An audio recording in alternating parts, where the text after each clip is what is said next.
Buenas tardes, compañeros, compañeras, bienvenidos.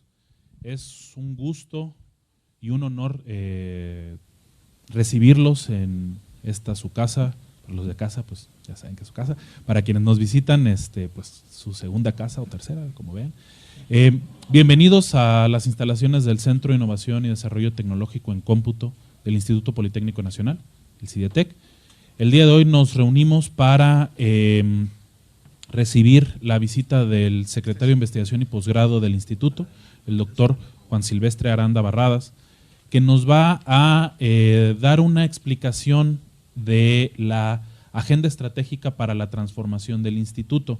Esta agenda se ha venido trabajando por parte del instituto desde hace ya varios meses, en diferentes etapas, en diferentes trabajos, pero específicamente hace unos meses se presentó en el Consejo General Consultivo, la presentó nuestro director general, el doctor Mario Alberto Rodríguez Casas, y como parte de la labor de socialización y de comunicación y de participación de la comunidad politécnica, pues tenemos esta charla.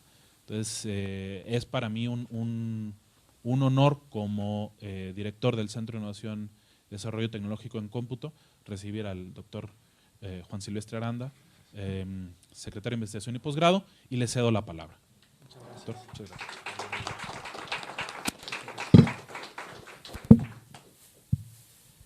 Muchas gracias a todos por esta recepción. En realidad yo soy el honrado en poder estar aquí con ustedes.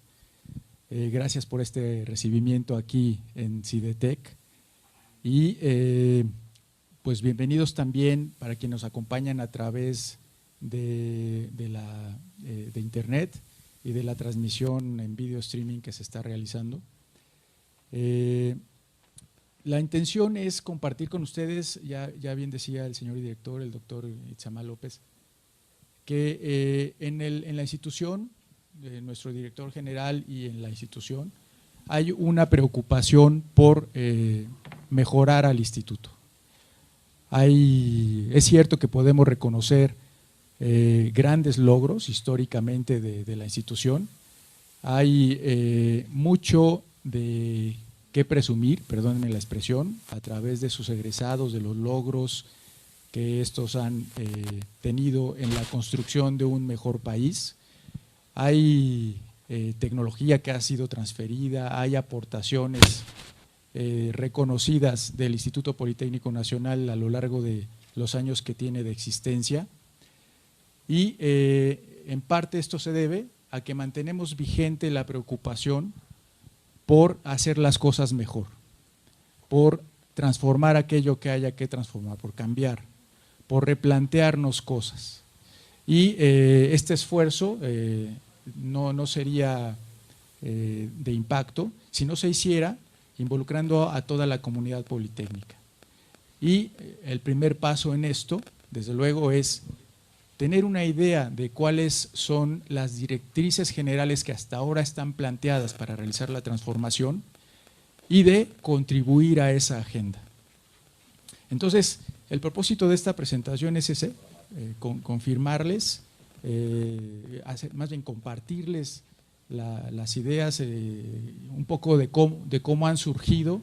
No simplemente son ideas que vienen de una sola persona o que vienen de una cúpula, son ideas que se han ido construyendo, como ya lo informó nuestro director general, el doctor Mario Alberto Rodríguez Casas, en una serie de trabajos que arrancaron hace más o menos un año y que es necesario ahora, con esta organización de los planteamientos,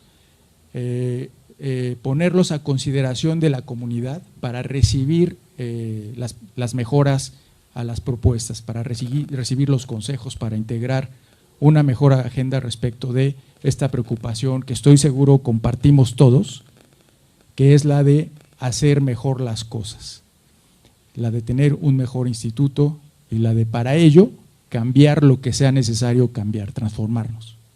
Entonces, si me lo permiten, vamos a dar inicio y para ello yo tengo el control aquí. Bueno.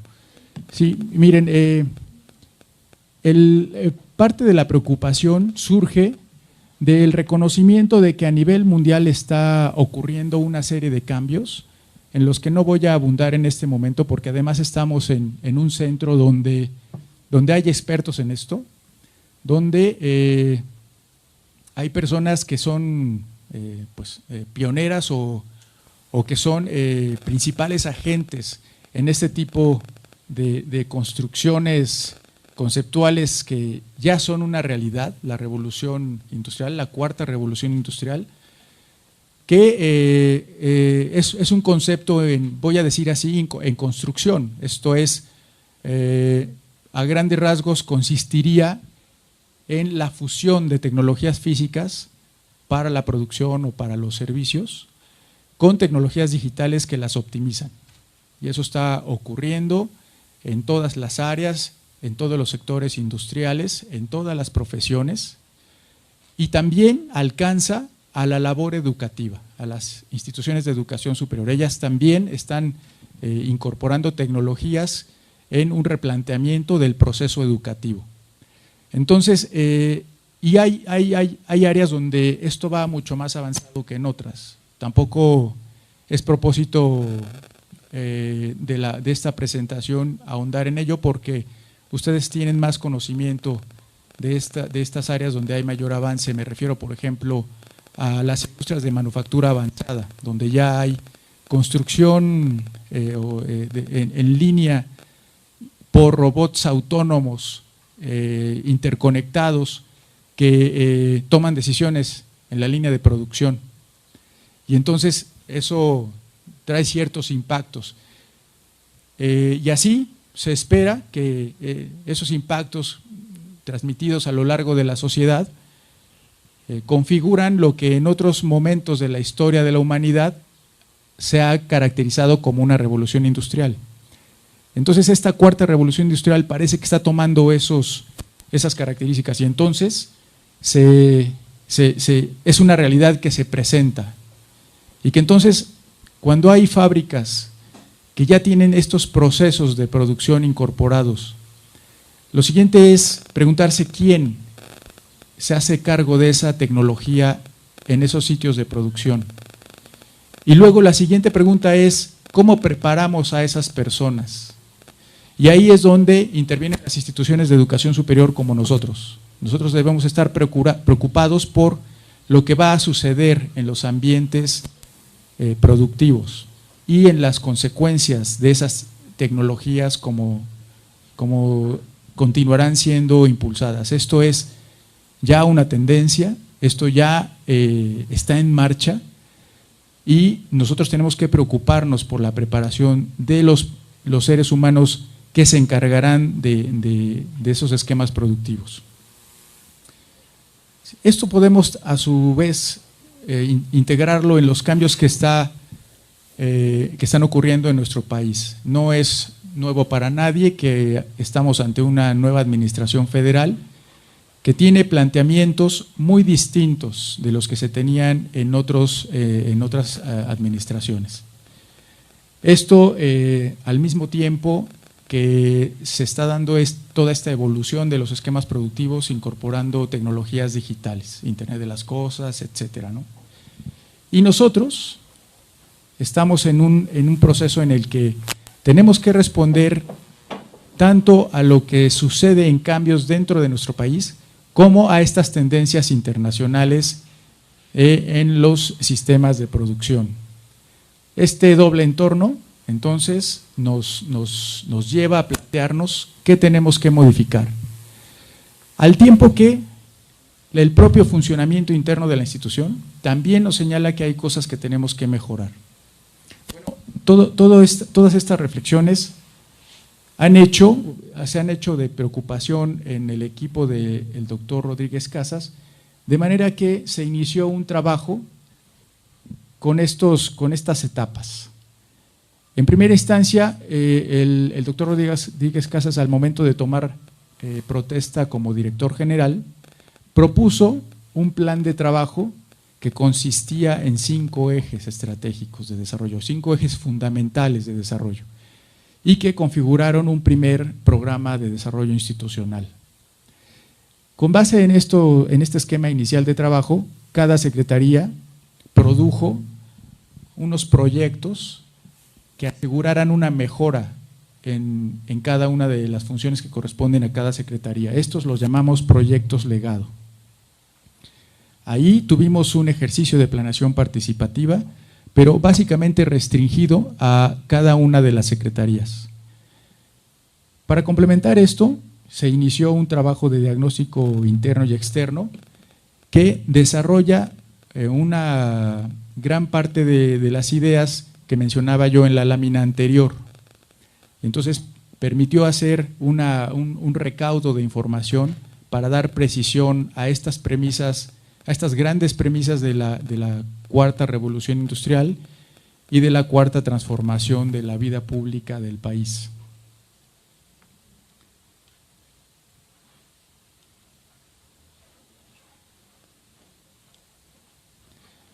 Luego de ello, se inició un ejercicio de planeación estratégica con el equipo cercano del doctor Rodríguez Casas, que después se extendió a los equipos directivos de todas las unidades académicas en un taller donde hubo 360 participantes, seguramente ustedes tuvieron conocimiento de él, en el que empezaron a tomar mayor forma las ideas de la agenda estratégica de transformación de la institución. Este taller sirvió de base para otros ejercicios de integración que continuaron después del taller de Juriquilla, en el que participaron los directores de coordinación de las secretarías que conforman al instituto. Entonces, ha habido un esfuerzo de integración en diferentes niveles y con diferentes esquemas de participación para tener este resultado. Este esquema que integra las ideas y que las pone como un referente sobre el cual tendremos que hacer un trabajo en sentido de una planeación participativa extensa a toda la comunidad respecto de temas como estos. En el centro de la estrategia está la preocupación por la educación 4.0, comprendida en una primera instancia. El doctor Jorge Toro, secretario académico, ayer hizo una conferencia en donde brindó mayor extensión de cómo queremos adaptar la idea de la educación 4.0 en la institución, y como centro de la función principalísima que tiene el instituto, que es la formación de recursos humanos. Ahora, hay otra, esa la llamamos prioridad rectora.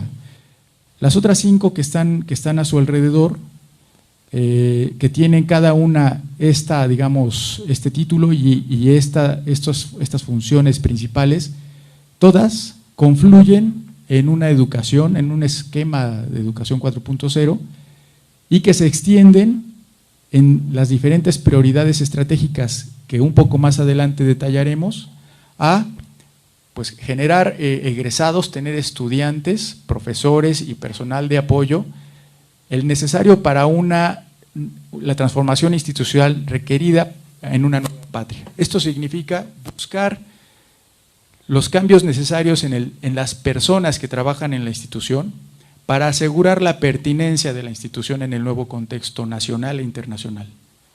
Es básicamente eso.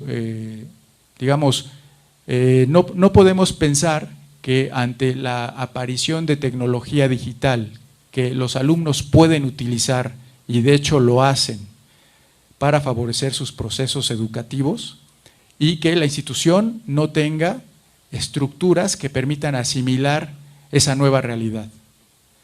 No podemos seguir pensando en que la clase ocurre con el profesor como única fuente de información dentro del aula, en donde la estrategia es exponer en pizarrón exclusivamente. Tampoco significa que debamos excluir eso, significa que debemos revisar e integrar todas las características en alumnos, en profesores y personal de asistencia que permitan el mejor funcionamiento del instituto. Y esto es una primera transformación centralísima para mí. porque estamos hablando de las personas que hacen a la institución. Luego aparece aquí una de las principales funciones también, la investigación y la innovación con impacto social. El instituto en los últimos 20 años ha hecho un trabajo cuyos resultados lo han posicionado dentro del país como una de las instituciones con mayor productividad científica.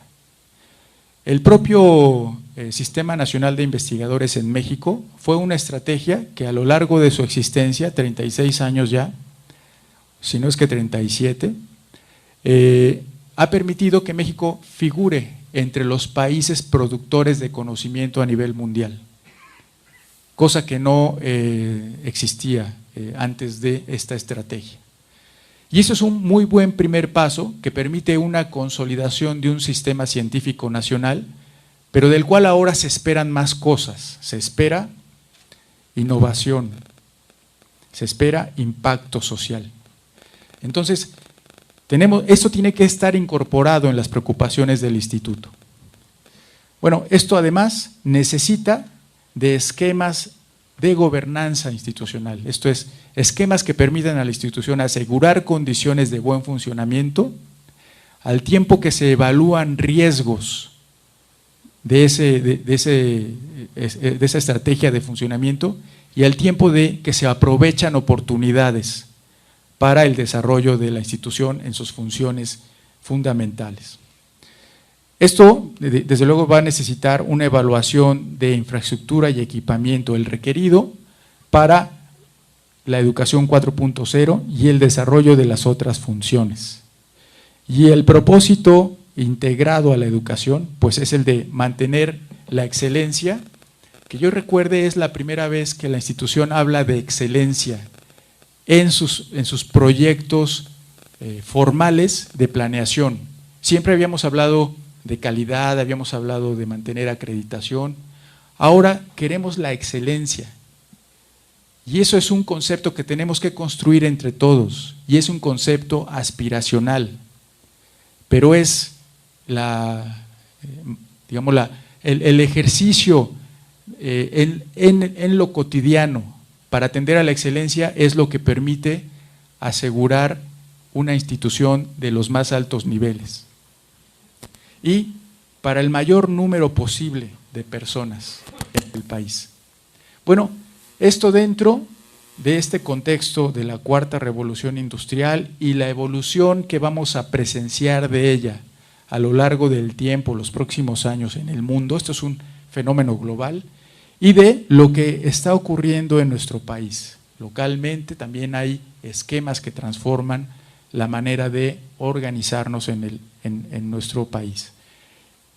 Sin duda, entonces, se trata de construir un nuevo Politécnico para una nueva patria. Entonces, asegurar la pertinencia de nuestra institución para nuestra sociedad.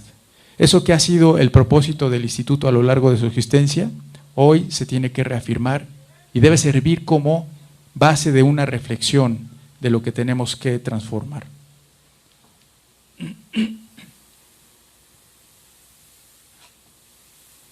Bueno, si me lo permiten, iremos rápidamente revisando un poquito más a detalle cada una de estas prioridades.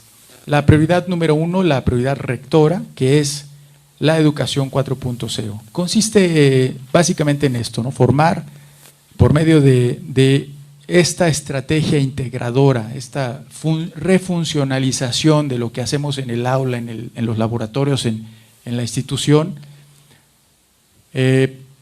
al nuevo estudiante y al docente politécnicos que requiere el país y que se van a requerir en los contextos productivos a nivel global y desde luego los que se desarrollen en nuestro propio país.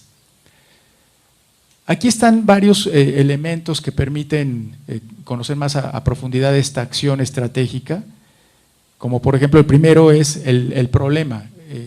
El instituto no tiene elementos normativos, programáticos o estructurales para atender de manera efectiva las necesidades de un entorno de educación 4.0 y de la cuarta revolución industrial.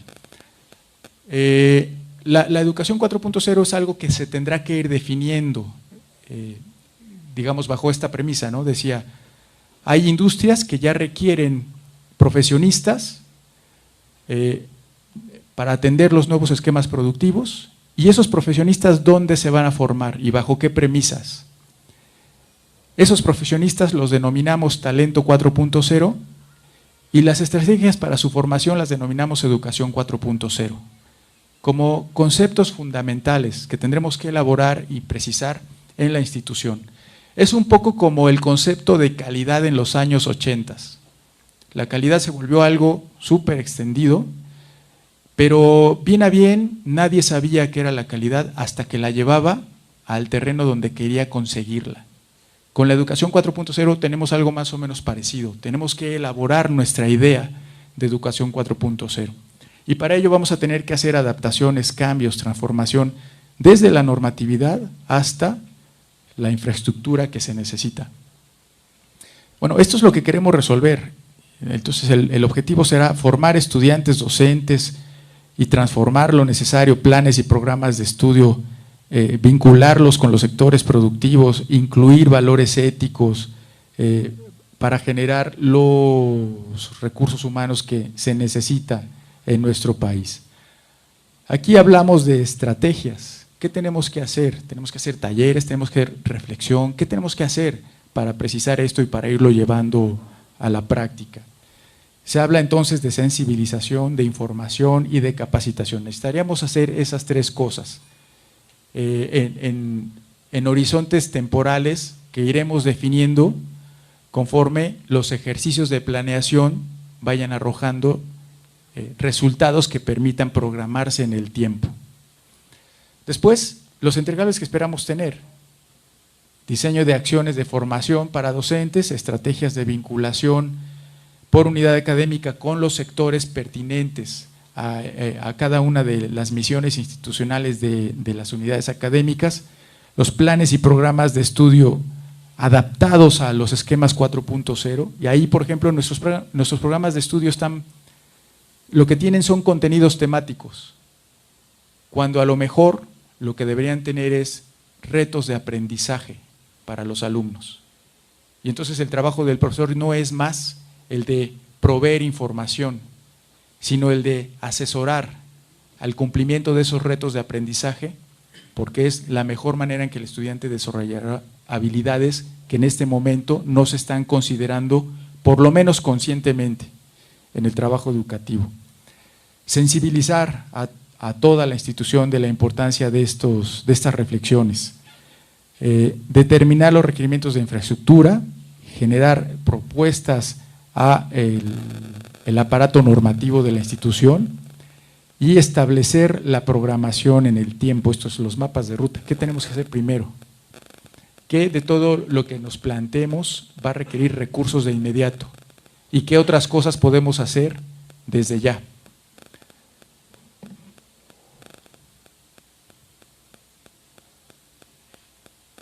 Bueno, la segunda prioridad, la investigación e innovación con impacto social, que plantea esta acción estratégica: establecer una cultura de investigación e innovación socialmente responsable para incidir en la transformación del país. Parte de este camino ya está recorrido. El instituto hace ya muy buena investigación. Hay un índice de productividad bastante interesante en el instituto.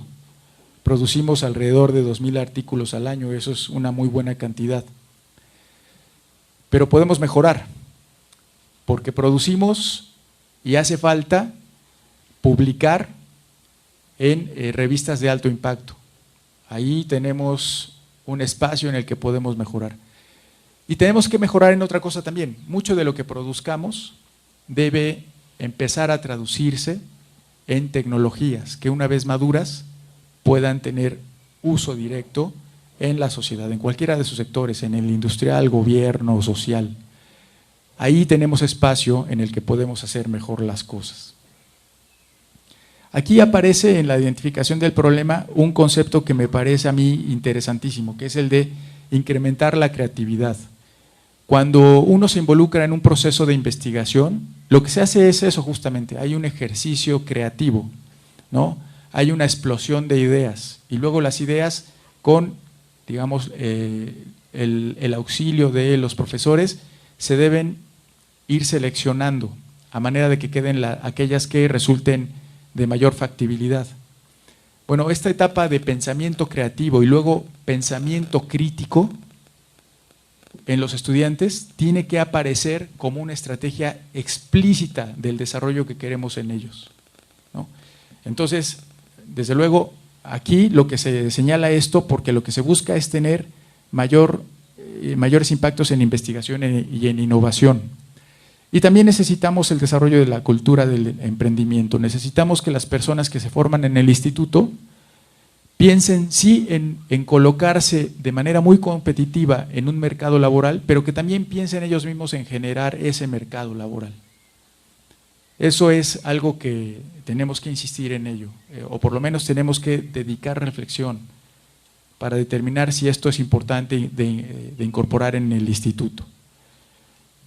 Tenemos que generar las políticas que permitan esto y tenemos que producir estos entregables que no son otra cosa más que definición de política institucional para la construcción, el logro de este objetivo. Entonces, yo pienso que aquí hay trabajo hecho, hay camino recorrido, como decía, pero sin duda tenemos que volver a él para ver qué es lo que tenemos que hacer diferente para tener mejores resultados e impactos. Esta prioridad, la número 3 en el orden de la presentación, pero que yo decía hace un momento, para mí es la primera, porque es la que habla de lo que da vida a las instituciones, que son las personas. El MIT o cualquier universidad en el mundo en que podamos pensar en este momento como un referente de funcionamiento universitario, tiene instalaciones y tiene personas. ¿Qué es lo que las hace diferentes a otras universidades en el mundo? ¿Las instalaciones o las personas? Las personas, porque si las instalaciones son diferentes, lo son gracias a las personas que trabajan ahí. Entonces, este es un elemento clave, importantísimo. Necesitamos estudiantes, desde que son admitidos en la institución, con una nueva cultura digital distinta de la que nosotros tuvimos y adquirimos en el tiempo, y entonces con otros planteamientos de formación que los profesores deberán ser capaces de encaminar, y para ello también necesitan una cultura digital y una estrategia para asegurar el mejor resultado de aprendizaje de los alumnos, ¿no? Y también el personal de apoyo tiene que conocer características importantísimas de la educación 4.0, como por ejemplo la flexibilidad, administrativamente hablando. Tenemos que ser capaces de posibilitar la elección, por ejemplo, del grupo o el horario, y necesitamos que el personal administrativo encargado de operar eso lo permita ya en la práctica con los estudiantes. Porque si tenemos dos grupos programados para que el alumno pueda escoger entre los dos, y lo que administrativamente hacemos es primero llenar uno para luego continuar con el otro, entonces rompemos el esquema, el esfuerzo de una educación 4.0. Entonces, por eso todos tenemos que estar implicados en la transformación de los recursos humanos del instituto, de las personas que trabajan en el instituto, para asegurar una transformación institucional que seguramente dará resultados en el nuevo esquema de país que existe. Entonces, estos son los problemas centrales que tenemos que tratar de asegurar su atención. Desconocimiento del concepto de educación 4.0. Esto, digamos, hasta cierto punto es normal porque está en construcción, pero tendremos que irlo elaborando y tenemos que asegurarnos que todo mundo aporte, comprenda, asimile y pueda contribuir. Necesitamos asegurar que todos los egresados del instituto tengan una base de conocimiento de tecnologías digitales. Esto es, no puede haber médicos que no sepan lo elemental de inteligencia artificial o de ciencia de datos o de Internet de las cosas, porque hoy en día hay médicos que con robots operan desde aquí en Barcelona, Houston o cualquier parte del mundo. Y necesitamos que sean conscientes de cómo las tecnologías digitales están incidiendo en su profesión. Y lo mismo con todas las demás profesiones. Esto no es solo de los que se dedican a cómputo, como aquí. Esto es de todas las profesiones. Y necesitamos que todos los egresados del instituto sepan, no sean analfabetas digitales, tienen que saber de las tecnologías digitales, sobre todo las inherentes a su profesión. Esto es como cuando se generalizó el uso de las computadoras de escritorio, que de repente vimos una materia de computación en todas las carreras, porque era inconcebible que un estudiante del Instituto Politécnico Nacional egresara sin saber usar una computadora. Ahora es lo mismo respecto de las tecnologías digitales. Tenemos que ingeniar una manera de que todo mundo sepa qué es la industria 4.0 y cómo pueden estar preparados para o bien insertarse a ella o bien desarrollarla en el país. Se necesita también que los profesores resuelvan esta problemática hipotética o real de tener habilidades docentes y tecnológicas cercanas al esquema 4.0, de educación 4.0, y asegurar que el personal de apoyo también conozca esto, para que desde su ámbito de funcionamiento, bueno, número uno, también domine tecnologías digitales propias de su función. Y número dos, que comprenda que eso es importante en el esquema de educación 4.0 para la adecuada formación académica de nuestros alumnos. Entonces, habrá que pensar en los cómo. Aquí se sugieren equipos de especialistas que puedan trabajar en la precisión de los perfiles de cada uno de estos sectores, y estos serían justamente los entregables, los perfiles y la descripción de todas estas capacidades que estarían enumeradas en los perfiles de los tres diferentes sectores. La prioridad 4, excelencia y cobertura con equidad para el bienestar social. Aquí de lo que se trata es de ampliar la cobertura estudiantil con criterios de igualdad e inclusión para aumentar el bienestar social de los mexicanos. De lo que se trata en dos palabras es de tratar de que estos beneficios, digamos, los que históricamente el Politécnico ha brindado a los jóvenes mexicanos, se extiendan hoy como siempre al mayor número de alumnos posible. Entonces, tenemos que estar muy atentos a que la limitación para recibir a más alumnos no sea ficticia, ¿no? Siempre decimos, es que ya no podemos recibir a más alumnos. ¿Por qué? Porque ya no hay salones. Pero a lo mejor los salones, con un esfuerzo que permita optimizar su uso, ya no son una limitante.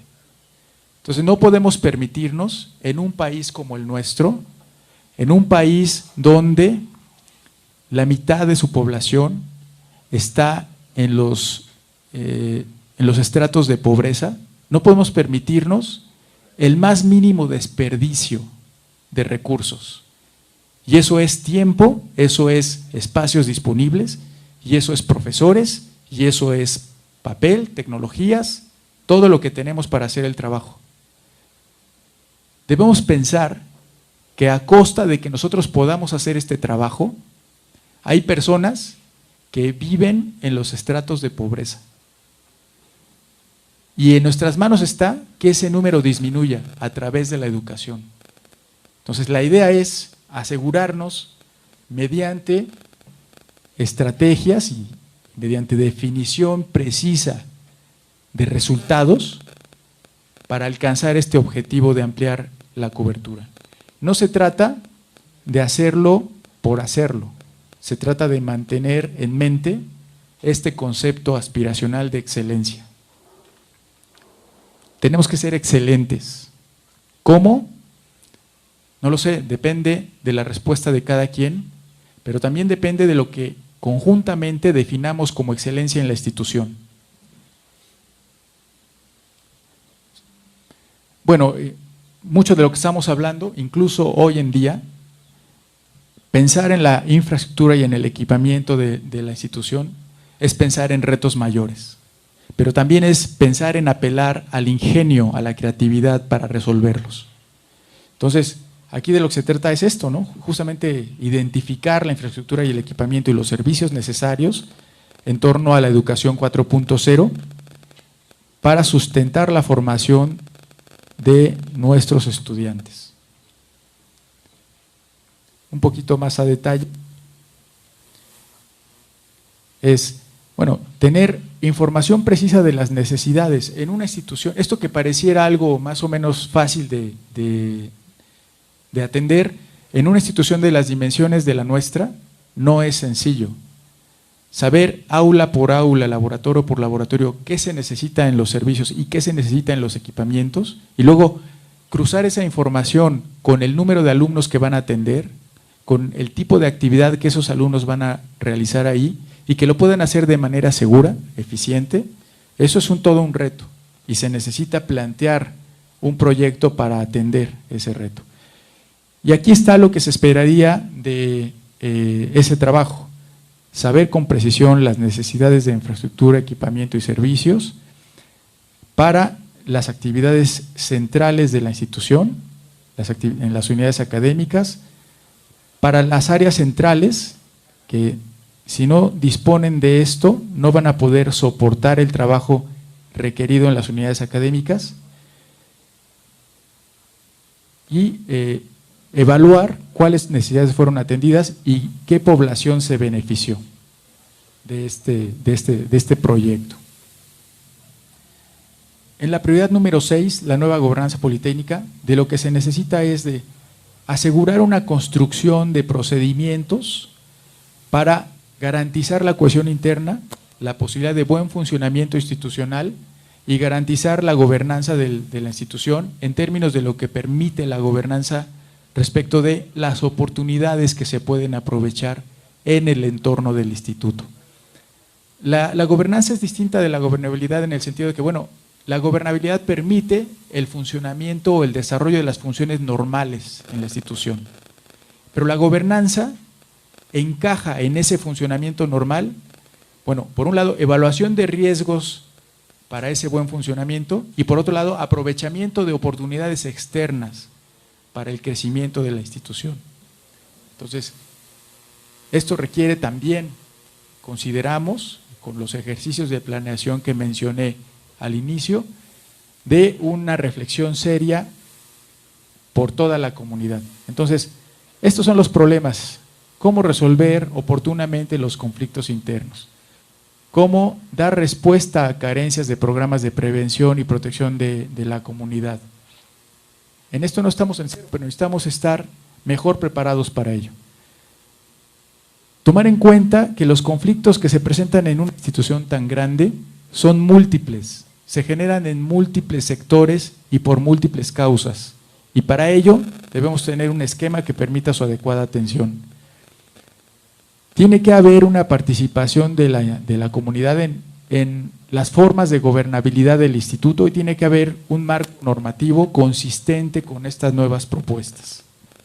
Lo que queremos es generar los modelos y los documentos que permitan la atención a estos problemas. Hay estrategias planteadas y se precisa también, como en todas en las otras prioridades, el objetivo. Desde luego que una forma de recabar la opinión de toda la comunidad, estos ejercicios nunca son completos si no hay esquemas de participación, si la planeación no es verdaderamente participativa. Y queremos que los resultados del Congreso Nacional Politécnico, ustedes están al tanto de todo este proceso, queremos que sean una forma de recabar las opiniones de la comunidad sobre estos temas, que son la primera propuesta de la Agenda Estratégica para la Transformación del Instituto, pero también sobre otros que surjan en la reflexión que se propicie en el propio Congreso. Entonces, esa es la ambición que tenemos, esta es la indicación que nos ha dado nuestro director general. Tenemos que organizar a toda la institución para poder avanzar en este esquema de transformación. Yo creo que, bueno, no hay nadie que esté absolutamente satisfecho con la institución como está funcionando. Eso indica que tenemos que pensar en qué transformar de la institución. Y entonces, pues somos una comunidad de alrededor de 300,000 personas. Tenemos que pensar en organizarnos y en recabar las aportaciones. Esta agenda estratégica de transformación es una manera de organizar ese trabajo. Y el Congreso Nacional Politécnico es una manera de recabar la participación de las opiniones de la comunidad en este esfuerzo que iremos realizando a lo largo de los próximos años y del que esperamos no solo asegurar la pertinencia para el país, sino asegurar la manera de introducir la mejora continua en la institución, periódica, permanente, a manera de no tener horizontes temporales de 6 años, sino tener una garantía de que este país va a tener siempre una institución tecnológicamente de vanguardia, capaz de responder a las necesidades que plantea su sociedad. Bueno, con esto termina esta primera fase de presentarles las ideas. Desde luego que estaremos atentos a escuchar sus comentarios, sus observaciones, preguntas y sus consejos también. Muchísimas gracias.